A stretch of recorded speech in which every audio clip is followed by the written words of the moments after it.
So coming now to Brad's question, why would anybody choose eternal torment, even if it's bearable, which I argue in my book that it's going to be tolerable for all, even though it's going to be a painful experience forever?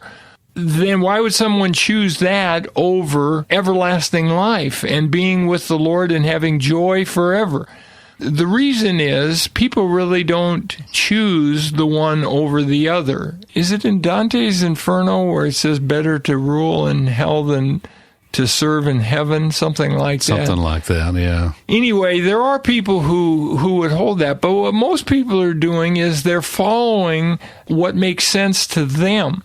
And so most people, if they believe in an afterlife, which not everybody today believes in an afterlife, but most people do, if they believe in an afterlife, most people find a way to think that there's a good possibility or probability that I'm going to get that blessed afterlife, right? What I wonder, too, is sometimes Bible teachers are not clear about what will happen in heaven right. and what will happen in hell. Right. I just think the teaching is not good. And I think some people can walk away saying, well, if you go to heaven, yeah, you're with God, but all you are is a robot that you're just going to fly from one cloud to the next and praise Him constantly, but that's all you'll ever do forever. Yeah, and then in hell, yeah, it may be, well, we would call it a poor quality of life or existence, but at least, it'll be interesting. I just don't think, being a robot in heaven's interesting.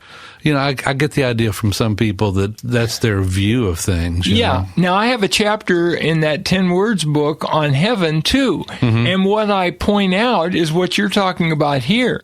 The Bible doesn't say that heaven is the eternal home of believers. It's the temporary quarters for believers between the time of their death and the time of their rapture. Mm-hmm.